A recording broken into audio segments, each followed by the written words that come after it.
Pan India star Prabhas Prashanth Neel కాంబినేషన్లో తెరకెక్కిన Salaar cinema శుక్రవారం ప్రపంచ వ్యాప్తంగా విడుదలైంది. తెలుగుతో పాటు తమిళ, కన్నడ, మలయాళ, హిందీ భాషల్లో రిలీజ్ అయింది. విడుదలైన అన్ని చోట్ల బ్లాక్ బస్టర్ హిట్ను సొంతం చేసుకుంది. రివ్యూవర్లు సైతం మంచి రివ్యూలను ఇచ్చారు.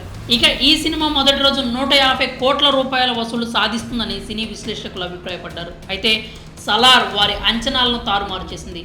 ఊహించిన దానికంటే ఎక్కువ వసూలు చేసింది. సలార్ ప్రపంచవ్యాప్తంగా మొదటి రోజు ఏకంగా 130 కోట్ల రూపాయల షేర్, 178.7 కోట్ల రూపాయల గ్రాస్ను వసూలు చేసింది. రెండు తెలుగు రాష్ట్రాల్లో 49 కోట్ల రూపాయల షేర్, 60 కోట్ల రూపాయల గ్రాస్ సాధించింది.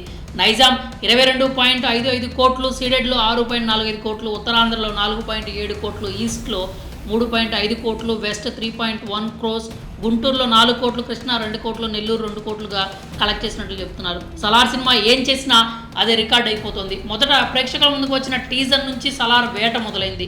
ట్రైలర్ డిసెంబర్ 1వ తేదీన ప్రేక్షకుల ముందుకు వచ్చింది. విడుదలైన 18 గంటల్లోనే 100 మిలియన్లకు పైగా వ్యూస్ సొంతం చేసుకుంది. KGF 2 సినిమాపై ఉన్న రికార్డులను తుడిచిపెట్టేసింది. సలార్ విడుదలకు కొన్ని రోజుల ముందు విడుదలైన సెకండ్ ట్రైలర్ కూడా రికార్డులు క్రియేట్ చేసింది. ఇప్పటి వరకు 100 మిలియన్స్ పైగా వ్యూస్ సొంతం చేసుకుంది. ఇక ప్రీ బుకింగ్స్ విషయంలో సలార్ రికార్డుల మీద రికార్డులు క్రియేట్ చేసింది. ముఖ్యంగా ఓవర్సీస్లో భారీ స్థాయిలో బిజినెస్ జరిగింది. తెలుగునాట మాత్రం ప్రీ బుకింగ్స్ సలార్ విడుదలకు 2 రోజుల ముందు మొదలయ్యాయి. పెరిగిన ధరలతో టికెట్లు అందుబాటులోకి వచ్చాయి. కొన్ని చోట్ల సలార్ బెనిఫిట్ షోలు కూడా పడ్డాయి. సలార్ బ్లాక్ బస్టర్ హిట్ అయిందని తెలియగానే ప్రభాస్ ఫ్యాన్స్ పండగ చేసుకుంటున్నారు.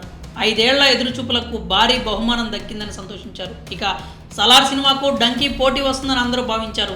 సలార్ కంటే ఒక రోజు ముందు డంకీ ప్రేక్షకుల ముందుకు వచ్చింది.